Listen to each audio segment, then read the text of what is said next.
Hi folks, I'm Alan Watt and this is Cutting Through the Matrix on June the 8th, 2014. I seldom, if ever, really plan what I'm going to talk about because there's so much you can talk about, and in 1 hour you can't say an awful lot on anything actually. And there's your problem. That's why you generally go to college and universities for higher education or more insight. And even that's a joke today because everything has changed dramatically for a myriad of reasons too. Apart from that, control factor is always involved in what's taught to youngsters to guarantee that what they are taught brings about the culture and civilization for their particular future that masters have already arranged for them to have. And professors themselves can go so far with certain topics. Many of them are quite happy to do what they're told and get their tenures and so on, and talk a lot of nonsense, and at the same time bring in the money, and at the same time churn out the students that the establishment feels happy with. So nothing is ever as it seems, and so much the topics now in university are idealistic. They're idealistic topics, emotive topics, as opposed to really the practical topics or intellectual topics. And a lot of folk get disconcerted being in university and drop out because of those reasons, that something's left out, that they're not being fulfilled, and in fact they're being brainwashed, and that's really what they're trying to find out. That's the answer to it all. Eventually it clicks with them, maybe after they've left, and they find out what was wrong. Every generation is subject to its own particular time of existence, and they view the past in the same way. So the past is always coloured by the present when you're looking backwards from the present point of view. And it's very difficult for people to understand how people lived in the past, apart from the TV dramas and so on, which are often completely fictitious and very they give their own impressions basically of how things were. People in the past, before the 1800s, really were pretty static in their ways and their views and opinions and so on. Before technology came in a big way with the revolutions of machinery, you found that people lived in an agricultural society basically, and for the majority of people in every country, that was their existence, living on the land, being partly self-sufficient, sometimes completely self-sufficient, but also selling off portions of their produce to the big cities, etc., or even to those around them, to little towns and so on. But most of the people really were classed as peasants across the whole planet.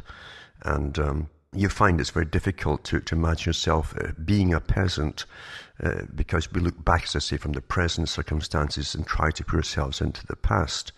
The peasants' needs were very little. The forms of control of society were internal. By internal controls, I mean you were taught a hardcore religion, basically, that gave you all your reason for things happening, the way things were, your existence, your very existence. Things were very simplistic, and education was at a minimal, if even present at all, for the peasantry. Therefore, everything came from the church and the state, basically. So these were authorized systems from the top, of course, but the internal controls on the average individual meant very little crime, even in his own communities, except for the occasional the psychopathic type that exists at all classes and levels of society. But most of the people knew the basic rules, the taboos, as they call them. And we find as once the big technology came in, the Industrial Revolution came in, and folk were crammed into cities, into inhumane conditions, religion started to go on the wane because it didn't answer the terrible circumstances the public had to live in for the first time, being crammed into these dirty buildings, inhumane conditions, working conditions too, 16 hours a day, no compensation, no welfare, anything like that. If a man was sick, his wife had to take over his position in the mines, for instance, coal mines in Europe. And that went on right up into the beginning of the 20th century. So we really don't know what it was like to live back then. But what they did give them too was a fixed system. That's when the specialists started to arise to find out how to control the public, basically, how to control them. They put out, when they gave them basic education, very basic, minimalistic education, so they could even read instructions in the factories they worked in and so on. They were given the penny novels, things that kept them off, and today it's replaced by television and movies and so on. But back then it was novels, very simplistic novels of heroism, things which they never get to see themselves or do, but they could imagine themselves in that position. You identify, if you're a male, with the hero, and the women identify with the heroine. So it's a very simplistic formula for keeping people into fantasy land, where they can discuss it with their own peer group and escape for a little while from their conditions they're actually living in. So internal controls had to shift when an industrial revolution came in. And this is very important to understand how things have been changing ever since up to the present time. You find too that obedience to authority was always stressed by the state church. Whichever was the ruling church always stressed obedience to the state and to the authorities. This again began to wane in the 18th century, and you found revolutions breaking out too. When people started to complain, they formed groups, and they were just fed up with their lot. They weren't having it anymore, basically. So that's how things changed. We are still going through the system today of changes, and today there's a lot more scientific psychology being used on the general population than ever before to try and keep restraints upon them. And that's where the changes, you get both systems. You've got external changes working today, external control of the state, the threat of use of force against you, and you also have more and more internal controls to how to be a good citizen. You're told what a good citizen is, basically. Because we are social creatures, it's easier to tell people through persuasive means, many of them that you're unaware of, or they're being used against you or to you or upon you, and you go along because you want to belong to a peer group, whatever it happens to be. Even the rebellious types for teenagers, the fashions are given to them, the language, there's always a language goes with their particular age group, so that they're the only ones who understand the in-group conversations, things like that. It's all given to them by the authorities who own the entertainment industry and the fashion industry and so on. They all work together, and they always have, by the way. Even the body piercing all came out with Hollywood showing the tattoos, body piercing and so on with characters in movies, knowing certain people would identify with them and go for it, especially a certain age group. It's down to a perfect art today, in fact. You have no idea what goes on in Hollywood, for instance. You don't know that at one time they did surveys. They still do surveys constantly with their particular groups that they have to come in. And they show them different clips of movies or sometimes whole movies, and they ask them questions. But they also bring in the neuroscientists today who literally wire them up. They wire them up, and they'll show them clips from different particular movies to find out what really makes the person's mind jump all over inside their brain space to different parts of the brain. Different kinds of movies, thrillers, horrors, things like that. And they've it's actually a fantastic way to map the brain. It's a very quick way, is through movies. In fact, your guard is down. You're not being questioned the same way by people. And they simply do it in real time. They monitor your brain waves in different parts of the brain in real time. And they know exactly what turns you on. They know the sexual centers, which you'll see sadomasochism in pretty well all the movies today. They churn them out. Things like that, the dominance, etc. And sadomasochism. It really does work awfully easily upon most people. Taboos are broken, and the fantasy goes to the extreme. So people get turned on with it because it's a basic instinct. The sexual centers of the brain they have a basic instinct. Therefore, they use that in you. Same with food too, of course. In ads, they wire you up for that too, and they can tell you what really makes your mouth water and what makes you start concentrating on what you're seeing. Is it the ice cream or what happens to be? Neuroscience is heavily involved in this. But when you take it out of that arena, and you see it's all being used upon you, you get the same thing in social politics and various forms of indoctrination and persuasion especially. It's a perfect art today. Perfect. And these really create, as I say, more of a passive control where you conform. You conform to the peer group you identify with, and the sect of inside the group that you belong to or you want to belong to, and you have an external controls applied to you, although you're unaware that that's being done to you. You think it's all your own choices, of course. You're being the rebel or whatever it happens to be. But nothing is further from the truth. Very few folk today, very, very few, really have their own mind. And even then, it's almost impossible to completely have your own mind when you can never be assured of the actual true facts on any particular thing.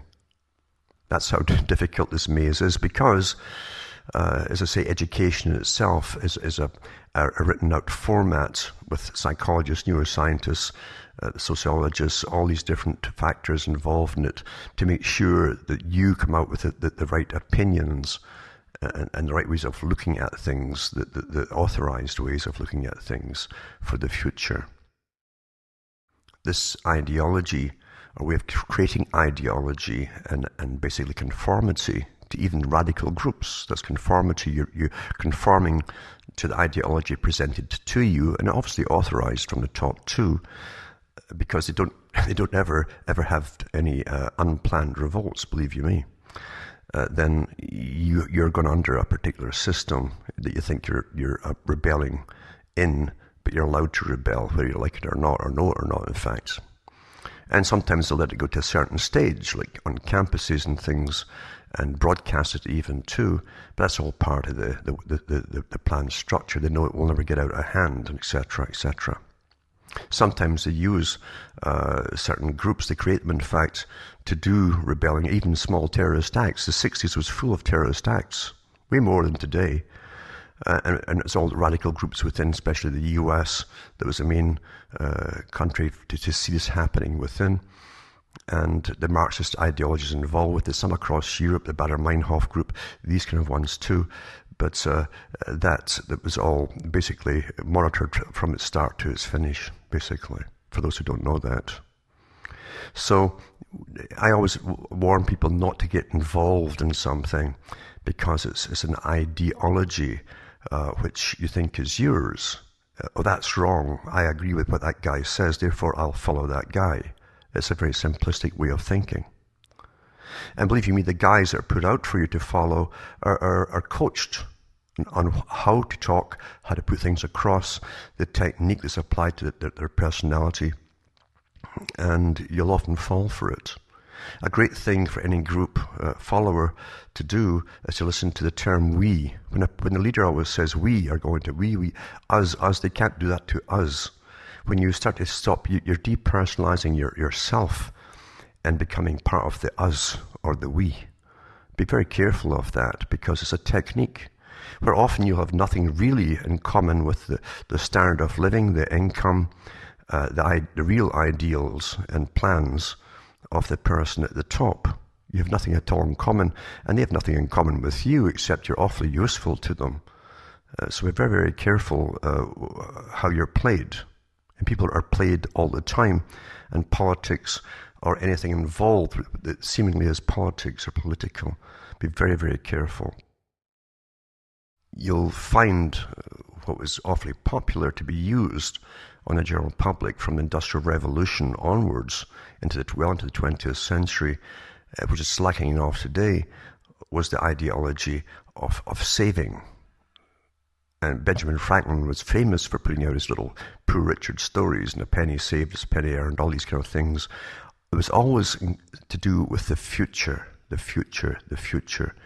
And people would invest in the future financially and otherwise too, always putting off the present for a better tomorrow. And of course, these ideologies too were used to the extreme with, say, Marxist tendencies in when you saw the Soviet Union come into being, where a whole collection of countries under the Soviet Union really were striving supposedly for a better tomorrow. The workers' paradise. And when they first took over, the people flung themselves into this, thinking for the first time it's our system, it's our countries, it's our decisions that are being put into force and effect, for a better tomorrow, and our children will reap the harvest. And of course, that simply wasn't happening. But we're always used for this technique for a better tomorrow. The West still uses it today, in fact, for a better tomorrow, the global society. They'll even bring in things that appeal to your emotions again, like helping people across the world for their standard of living to be raised. And we know from experience that the big corporations at the very top of the tree, especially today, it's nothing but corporations interlocked, often with the same shareholders, dominant shareholders owning them all, that use these third world countries and to exploit them basically for minerals, their resources, and their very cheap labor. They've been doing that all through the 20th century into the present time, but now it's under the term of globalization.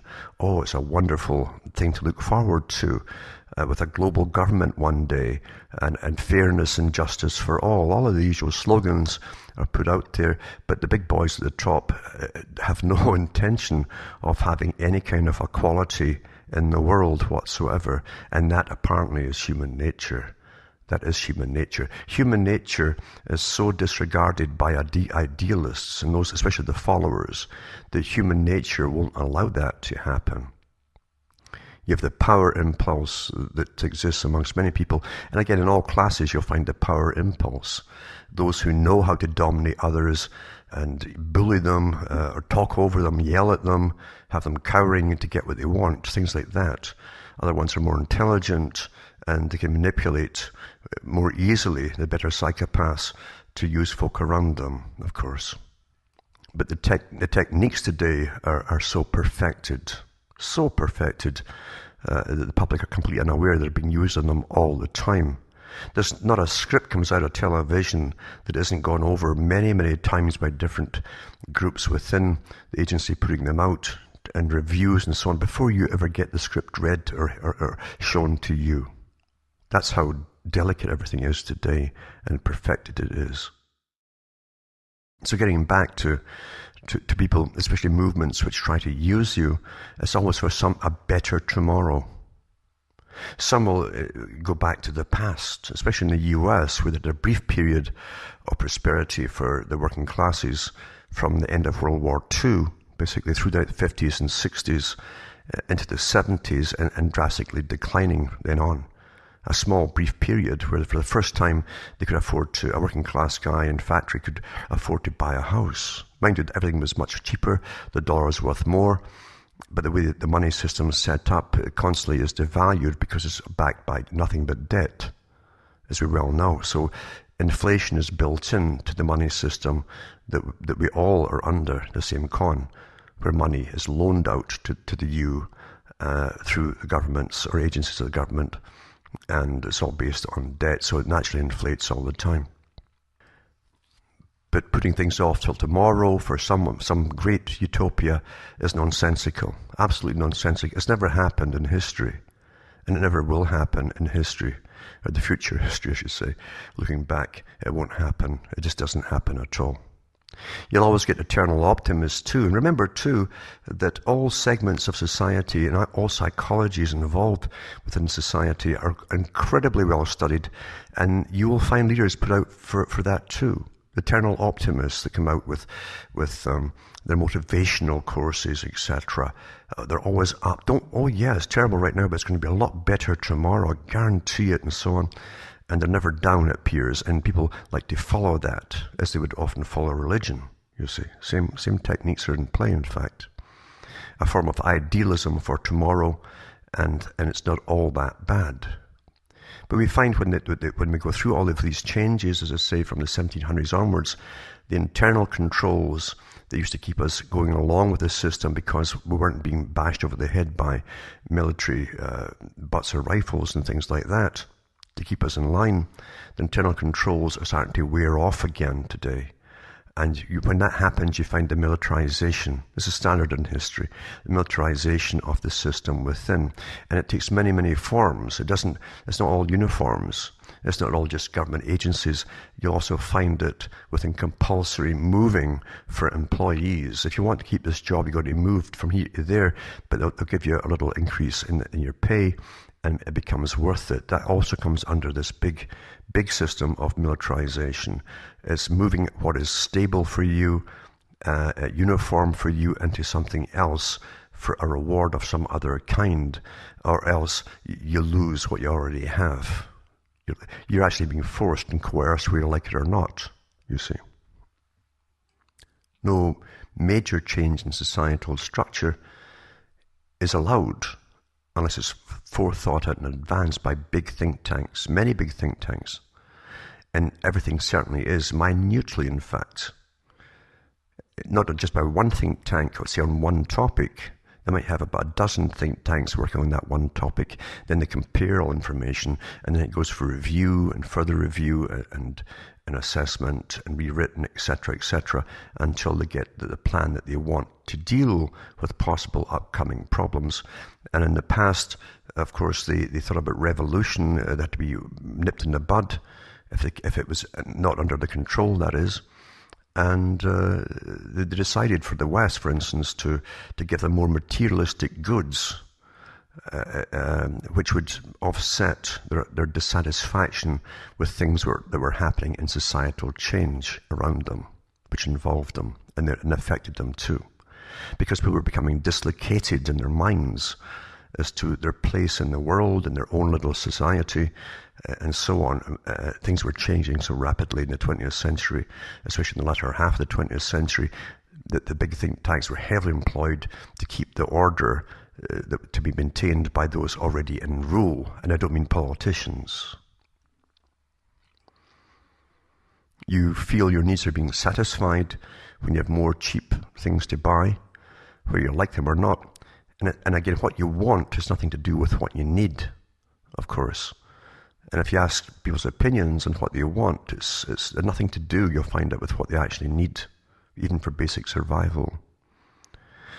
So the fantasies, these things which are fantastical in a sense to do, is because they're disassociated from survival, become of prime importance to them because it's being pushed towards them to stop them from being too dissatisfied and perhaps forming organizations that get to the bottom of things to find out what's really wrong.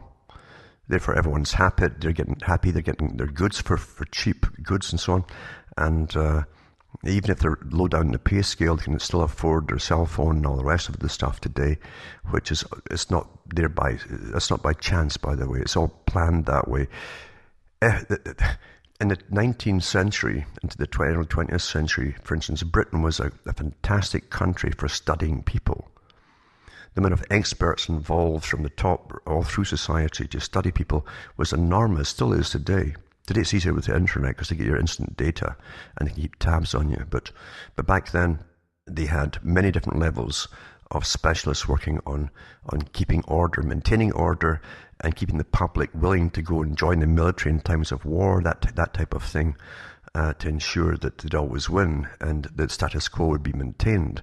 But they had the wages of the people categorized in all different categories of society, and they knew how much you would need for a family of four, say, as an income, how much rent would be. It was often rent, not mortgages, because very few folk could really afford their houses, and especially in Scotland, say in Ireland, places like that, and it was all council housing, and how much you'd spend on food, but they always left enough over to make sure that the publicans, interesting term too, publicans, meaning those who owned bars and pubs, they were licensed by the government to operate, and they could go in there and they'd have their escape for a while. They didn't have so much television years ago, and this was their escape, the social escape, where they can go in there and get half drunk or completely drunk and boast to their friends to get affirmation of their existence in the way that they wanted, always out of proportion with their reality and situation, of course, but that didn't matter. It worked awfully well. The Soviet Union did the same thing, where the workers were kept happy with very cheap vodka, which you could buy without standing in line, as you had to sometimes do for food outside of Moscow. Now, we're always under restraints, as I say, internal restraints, self-policing they call it today, by the way, where you have your taboos inserted upon you, or into you. You internalize them, and they'll work upon you, of course, too. And we think we're free, but we're not really free, because true freedom is freedom from restraints, you see. And of course you say, well, you can't have that, it'd be anarchy. Well, true freedom from restraints would mean that psychopaths could go and do what they wanted to do with impunity. So naturally there has to be some kind of restraint. But of course any society, down to the so-called primitive societies, all had their taboos for restraints so they can function as a society. The problem in the West and with education and those in power is because it's so perfected to give you different kinds of restraints for other purposes rather than to keep basic order. And it's to make sure that you simply don't protest or turn against, or even the system you're living within. People think, for instance, that democracy is the end run of all movements. And those at the top, who once even push it and use you to push it, are liars. Because they've studied all the courses at the very, very top. They've studied all the great historians in history and the philosophers in history, and they know that democracy is only one part. If we're always evolving in a societal way, that's only one stage we go through. I've gone through the different stages before, feudalism and so on. And now we're into a thing called democracy, and really it's already over with. It never really got off the ground to an extent, in fact. It helped internal restraints, self-policing for a long time, but now it's waning. And when it wanes, of course, they do know that militarization occurs. And from the very top, they say it must occur.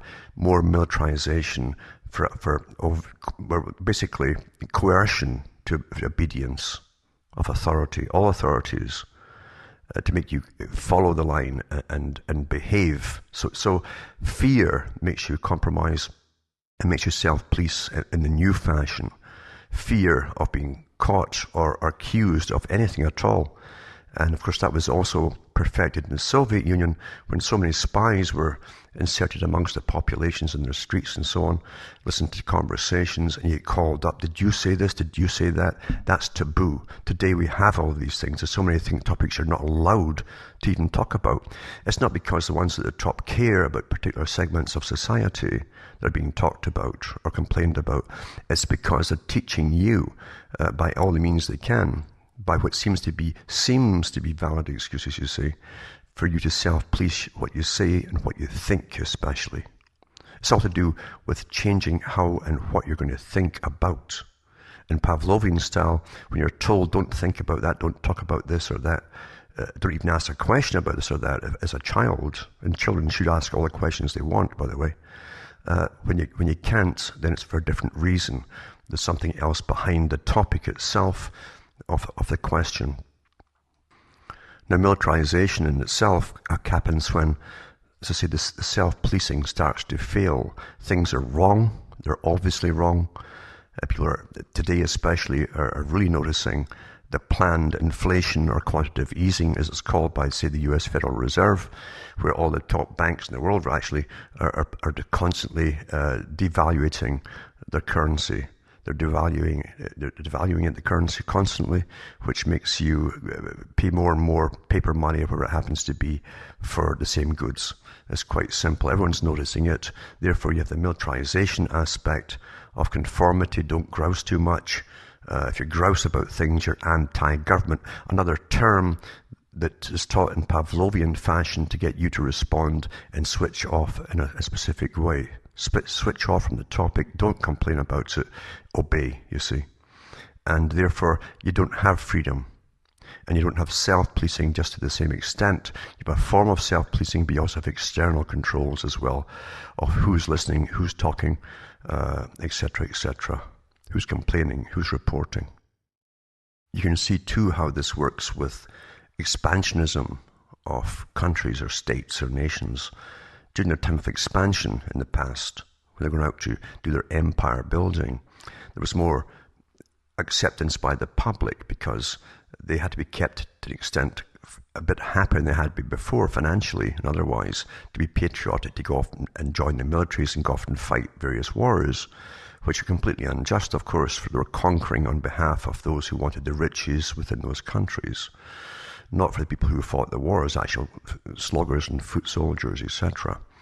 But that changes. Once the expansionism is over and the patriotism dies down, then it's well understood that now you need a new technique to keep the people stable, obedient, and so on. And that's what I'm talking about right now, in fact, are these techniques being used today.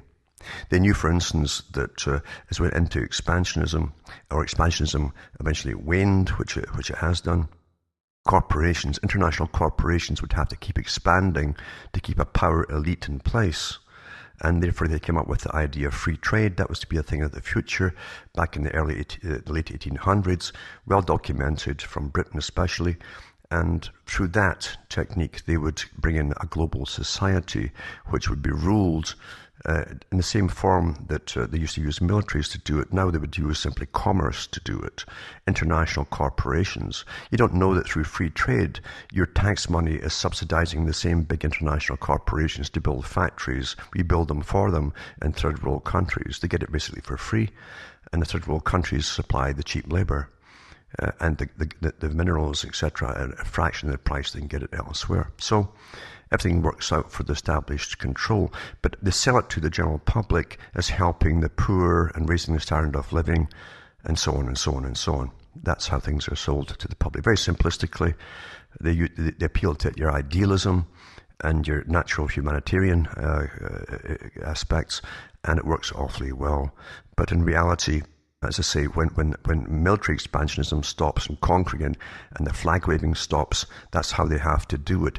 And at the same time, they start giving you massive more quantities of cheap goods from these countries that are producing the things, as opposed to quality. In fact, quality constantly goes down and down and down, where to maximize profits, because this is the time of ultimate greed right now, this ever been. To maximize the profits for the big shareholders in these corporations, they'll cut pennies every corner they can until things are almost non-functional in some cases. They definitely don't last long. The cars you drive might look nice and if they're new, but they're built to break down faster and faster, and lots of things happen within the car.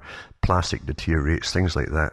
There's even Volkswagens come out in the past that were biodegradable plastic in them, and they were falling apart before 6 months was out, literally crumbling to powder.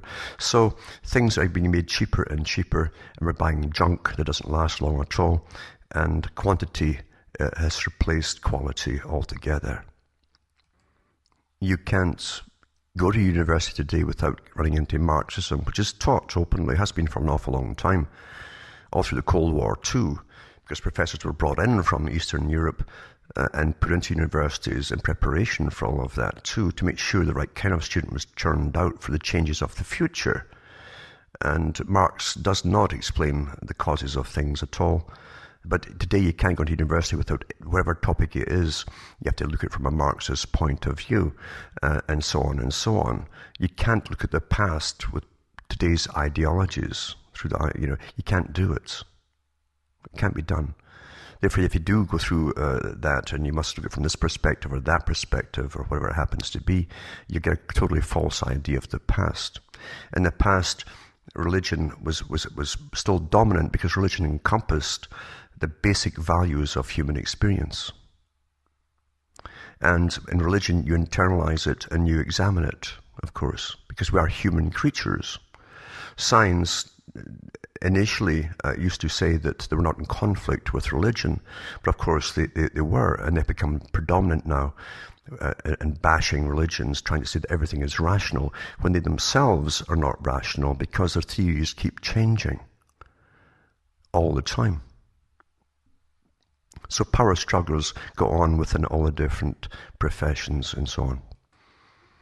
One area which has been heavily discussed for a long time by the big think tanks employed by governments and those who run governments, the big private organizations comprised of the big industrialist corporations and international corporations, that they're foundations, of course, that employ many of the guys who become politicians, and they are sworn allegiance to the ones who first hired them, which is the big foundational organizations. You'll find that they've been very concerned about, again, internal control, because we're at an age today where regardless of internal control, there are too many dissatisfactions cropping up as you go through massive shifts between the old systems going up through society to eventually the nation state, and now into the global society and the nation state. You become more disillusioned than ever, more disaffected than ever. You don't know who you are anymore, what you belong to. It's not pushed, and everything really is very impersonal. That's the problem with it all. And so there are many, many groups forming, of course, trying to get something back. That's the first response the citizenry have, especially if they're starting to lose what they used to have personally, financial or otherwise. They want to go back to the past, and that will never be allowed. Never be allowed. And even by itself, it can't happen that way anyway, because you need the total system of community and society to go along together. That could never happen. It can never happen today, because we're not the 20th century man anymore. We're not the 19th century man, woman anymore. But we've changed since then. And the whole world structure's changed, and the economic system has changed. But in the past, they used to use, again, shock weaponry. They call it shock weaponry from the ancient times of using clubs to spears, to arrows, missiles, and so on. All the way through the 20th century was missiles, projectiles, and all that. A small force, heavily armed, could always keep the public in check if they were let loose upon the public. And today, even with the big internal controls, or I should say, the big internal organizations, they've amassed in preparation for any meltdown of society through these changes, which they understand perfectly well. Then they'll meet all resistance with overwhelming force, right down to domestic disputes. And we've had many examples in newspapers of that over the years. This is a form of controlling, but even at that, it cannot totally be controlled by pure physical brute shock force. So therefore, they went heavily again into other forms of control. Electronic control is a big one that Brzezinski and others have talked about, by using electrical pulses through the atmosphere, very cheap to produce, which can control the human mind to an extent, and definitely the mood. We find going way back to Tesla's time, for instance, he talked about knocking out whole cities with pulses, making people unconscious if need be, or even killing them. This has never been let go by the power elites, who understand they have to have other measures of completely controlling society without destroying everything in the process. So therefore, technotronic warfare, as it's called, is definitely in production today. It's being used to an extent through all the Wi-Fi, through the cell phone towers, etc. I mean, you take the cell phone towers themselves, it's a network of antenna that can broadcast simultaneously in certain frequencies, regardless of all the cell calls they're taking and passing on, information they're passing on. You can do that independently and create a particular atmosphere within the public, etc., etc. So therefore, that's why these forms of control, external control, are incredibly well financed, and there are surveys going on all the time in various secretive departments of private agencies working with governments to find out the best way to control the populations should anything occur that would break up society as we're through the big changes that are all planned, of course. Because the world is always in a stage of planning for the future, and it's never discussed openly to the public at all. You're kept entertained, you're kept distracted. Your local AM radio shows and all on FM across nations are simply devil's advocates, where they give you emotional topics of local incidents, and they come out as a devil's advocate, knowing you're going to phone in and complain, oh no, I don't agree with that, and you get involved with emotive topics, but it's nothing to do with what's really happening to you on any large scale whatsoever. These are all carefully planned that way, not just for ratings. Society as it's stood from the 20th century to the present can't be static. It can't be that way forever. It's impossible, because we were raised basically on a form of competition. Everyone was taught at school to compete. And if you can compete and get to the top, you'll have a minority of winners and all the rest are losers. And the winners supposedly go into your governmental positions, as it did in the UK, for instance. or they'd work for big corporations. In the UK, they didn't stress, for instance, private enterprise. That wasn't pushed in the schools because they already had the big boys controlling the big corporations. They didn't want other competition to come into it. So they taught most folk in the UK to become employees, and they could go up to a higher scale of income if you could join these big corporations as an accountant or economist or something like that. But in the US, they stressed competition, which would lead, hopefully, they thought, to, again, more private enterprise. And for a short time, they had a success as, again, a minority rose to the top, and they had the competition, and they had the corporations spring up very quickly. Once they sprung up, of course, the corporations by nature form cartels, and they keep the prices standard for themselves, and they don't want competition coming in, so they monopolize everything. That's the history, basically, of corporations. They always monopolize everything that they need to produce whatever it is they're producing. All areas of production are monopolized. And that can't go on forever, obviously, and we're at a stagnant state today where all up-and-coming corporations are simply appendages of the multinationals that already exist, and they're putting up variations of their plants in different countries, but they're still owned by the corporations, the same corporations. So they decided they can't have any more competition. But competition itself destroys everything. It doesn't form friendships, competition. It creates envy and jealousies, etc. And at one time, going back to the Middle Ages, communities had to be self-sufficient. Any surplus they could trade with their neighbouring communities and things like that. Therefore, but they were not in competition with external communities until the businessmen got involved and started to use whole communities as their business, basically. We found this with weavers and things like that. Guys would rise up, they get local backing, local governmental backing, for authority, and they would take over and become basically the public free enterprise system became theirs. They owned it, basically, and had everybody working for peanuts. That's the way of human nature, unfortunately. But it's very destructive. It can't go on forever. It's not meant to. And of course, the boys at the top who study all of these things in society get word through their think tanks to their bosses, and they plan for the future so they can still maintain control. Although sometimes it doesn't appear as though they're still in control to the public, but they're still in control, the same old families. Communities, though, have been destroyed. We see it too with the UN, the United Nations, pushing the formation of city-states, where they amalgamate all the communities around them into one huge, massive city. And once again, your identity becomes depersonalized because you now belong to this massive thing that is sometimes the size of a small country, and you really feel everything's impersonalized, and you're sort of drifting along in this. You're nobody in this massive system, and that has effects psychologically upon the people. Too many breakdowns occur to it. Others go to extremes trying to find something to belong to, and of course they can be used too by the wrong people.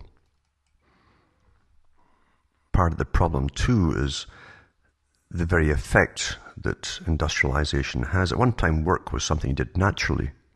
Many cultures I've mentioned before, primitive cultures, have no word for work. You did it as a matter of your daily course of things, and work was a minimal to an extent and pleasurable too. It was necessary, but you didn't really think of it as hard labour. The industrial system and profits created a misery system for most folk, an inhumane system for sure, and we know that also what goes along with it too is so-called labour saving in the workforces. In other words, they bring in more mechanization, computerization, to get more profit out of things. But that profit also takes a lot of energy to produce through the mechanization process, whichever fuel they're using, or electricity in itself as well. And people are left then with no work to do. They used to, because they say work is a necessary thing, and they have no function. Therefore, they're laid off, they're put on welfare, and the welfare system was created primarily to deal with the thing that would come down the road. We're in it today, of course, and because they knew you would reach this stage eventually. It also creates a very cheap workforce for when you do need actual labour itself. Now, when it comes to government and human nature in itself, government always expands. It doesn't matter what department is set up or its primary function is supposed to be. Once it's set up and there are hierarchies involved within the structure or the sector department is set up, they want to expand, decrease their power. Power is their motive for being, not for the task that we're set out to do. Because everyone wants a better job, more money, more status for power's sake. Therefore, every department will expand, because they go back to their top bosses, of course, eventually and say, look, we've got all these responsibilities to take care of. Even if their responsibility when it's set up in the first place was one thing to look after, now they've taken over half a dozen or a couple of dozen functions, and they say it's impossible for everything to continue without us. That's the way it always works. There's never a limitation put on anything to disband it after a certain time. They keep them in power and they expand like cancers, and they become, again, consumers. They consume our cash, our taxes, etc. And if they're all liable in this present setup, it's been here for a long time actually, they're all liable to incredible corruption. They all have access to lobby groups continuously. The citizenry can't get into it, their national governments, to complain about something, but the lobbyists have instant access. And don't kid yourself that money and different favours don't change hands. They certainly do. Politicians are bought and paid for before they're even selected to get put in. They're well vetted by this establishment before you even hear their names. At one time, nations looked towards the US Constitution is something to emulate, and they wish they had in their own countries, because on paper it looks fantastic. You have the 3 branches of government, and they're supposed to have 8 aspects of sovereignty and all, but they don't, because the 3 branches don't stay within the limits of their own function. Each one goes around the basic tenets that were formed to handle, and they try to, again, get more and more power until things become dysfunctional as they're all competing with each other for power. And then you have a president who's looked upon more as an emperor in this modern day than an actual president, someone who presides over something. That's what it means to preside over a governmental parliamentary type system or congressional system. And that doesn't happen today. He literally is involved in all the branches of government, and today you literally have rule by lawyers, basically, as opposed to the rule of law. The US is supposed to be set up so that if the 3 branches of government couldn't agree on a particular policy or whatever, then it simply wasn't done. But now it goes to the Supreme Court, and lawyers decide. They have the final say in things, and that's not the way it was supposed to be set up at all. So lawyers, as I say, who again are under the sway of the big money boys at the top, are given their marching orders as to how to push for something, and they get what their masters want. So it makes a farce out of everything altogether.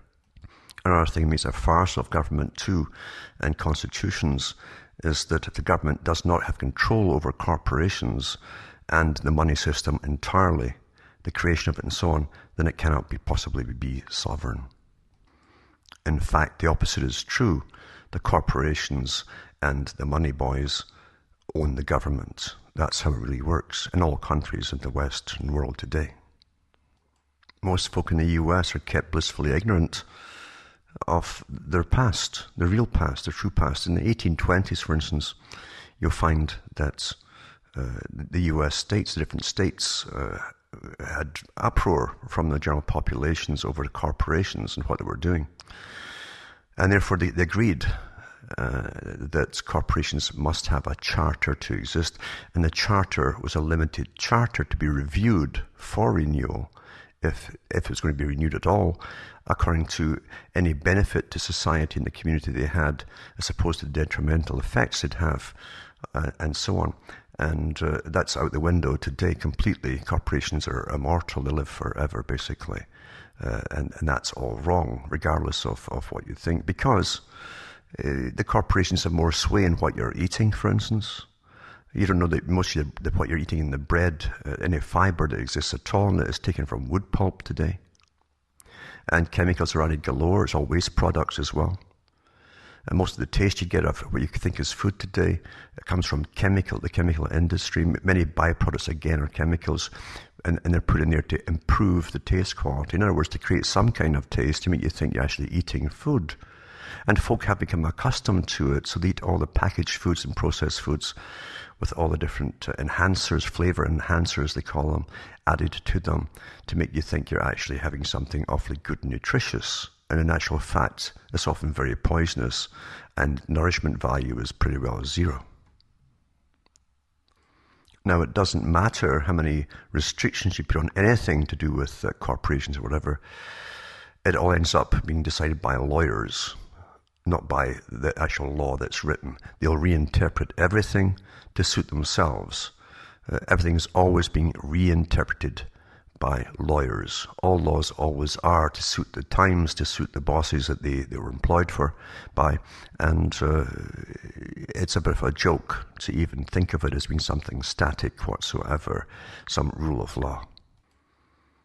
Now, I always think about the motive topics, the way that they're pushed upon the public by repetition, of course. It works awfully well through advertising and slogans and so on.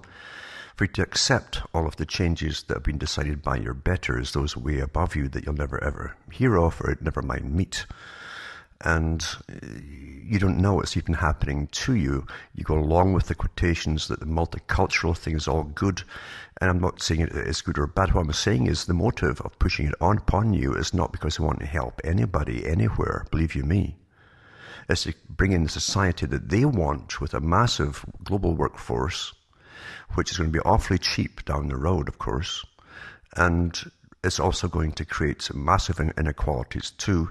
The time is really here where those who are working and earning a decent salary are negated by the masses of unemployed people on welfare, people on governmental assistance because they can't afford to even survive.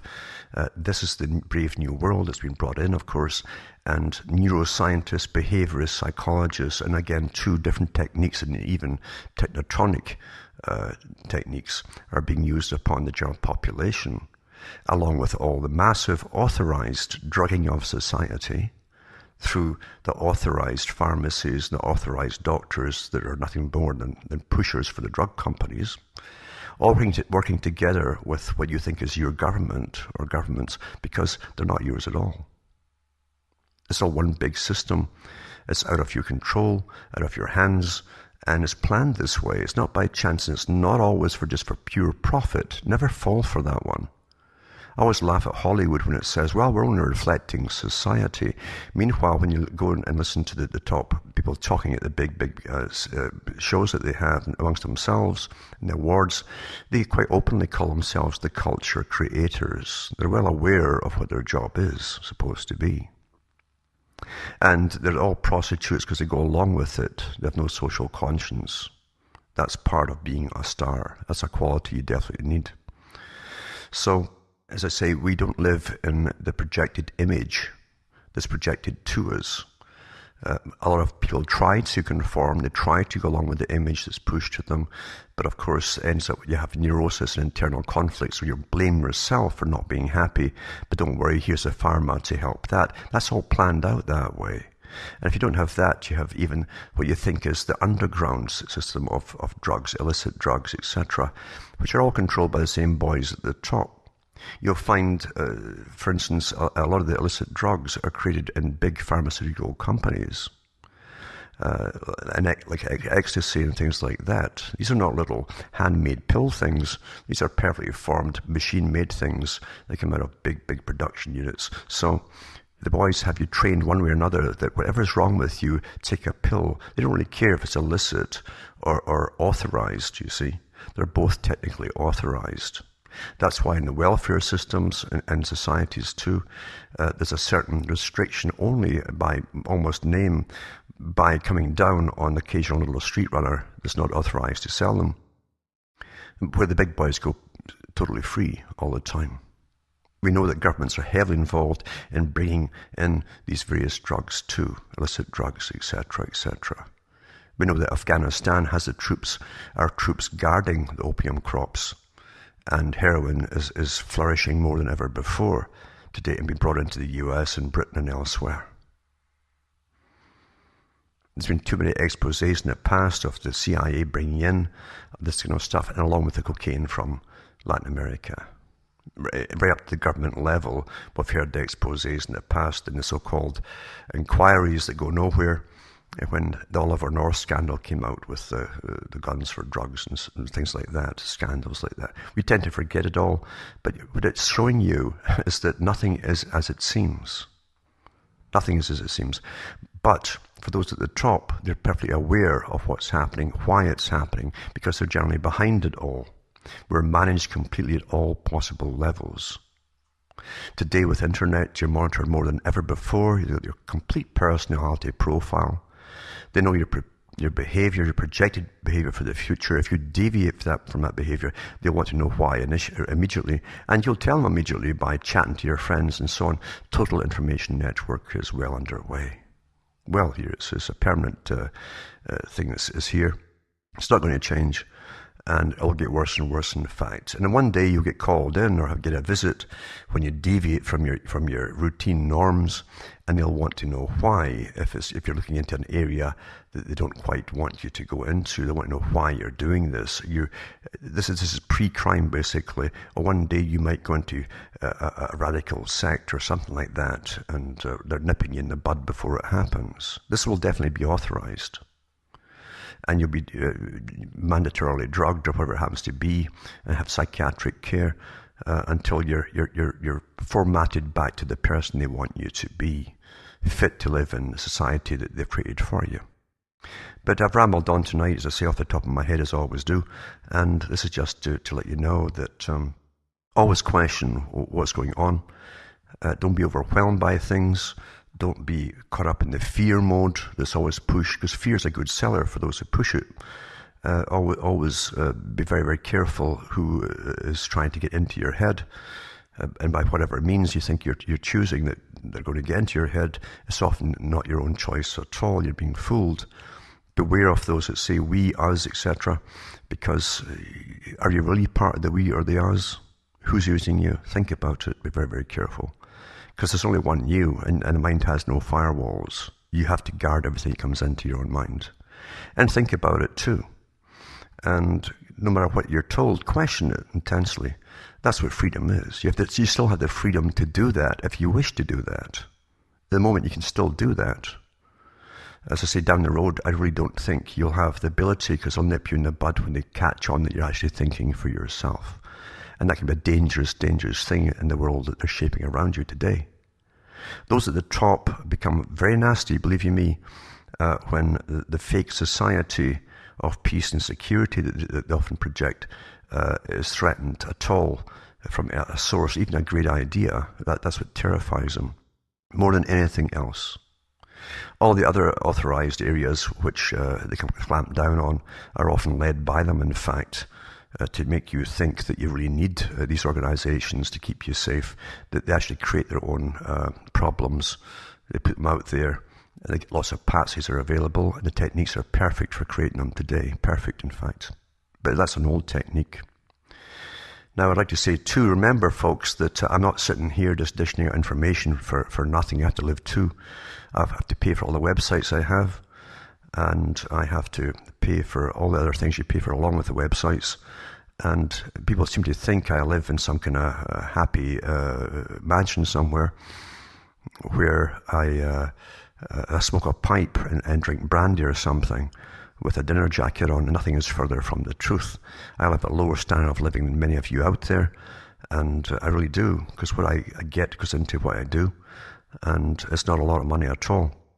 So I really appreciate it for the learning you're getting, and lots of folk are getting a lot of teaching, and they write to me, but I really do need folk to help out. You can donate, remember, by either donating straight donations by PayPal or cash or whatever, and you find it all at cuttingthroughthematrix.com as to how to do it, or you can buy the books I have out there, where I go through different things and different techniques of control that have always been used. And there's much more than just control in it. I show you how people think. I show you how you think. And I put a way in there, too, of the writing that enables you to think as you're actually reading through it. So there's a lot in those particular books. So you can help me out, too, so I can tick along here, because I'm not really even ticking along right now. Now, from Hamish myself from Ontario, Canada, it's good night, and may your God or your gods go with you. Once the big technology came in, the Industrial Revolution came in, and folk were crammed into cities, into inhumane conditions, religion started to go on the wane because it didn't answer the terrible circumstances the public had to live in for the first time, being crammed into these dirty buildings, inhumane conditions, working conditions too, 16 hours a day, no compensation, no welfare, anything like that. If a man was sick, his wife had to take over his position in the mines, for instance, coal mines in Europe. And that went on right up into the beginning of the 20th century.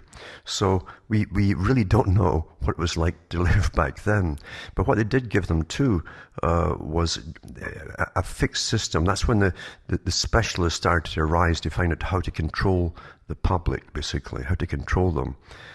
They put out, when they gave them basic education, very basic, minimalistic education, so they could even read instructions in the factories they worked in and so on. They were given the penny novels, things that kept them off, and today it's replaced by television and movies and so on. But back then it was novels, very simplistic novels of heroism, things which they'd never get to see themselves or do, but they could imagine themselves in that position. You identify if you're a male being partly self-sufficient, sometimes completely self-sufficient, but also selling off portions of the produce to the big cities, etc., or even to those around them, to little towns and so on. But most of the people really were classed as peasants across the whole planet. And you find it's very difficult to imagine yourself being a peasant because we look back, as I say, from the present circumstances and try to put ourselves into the past. The peasants' needs were very little.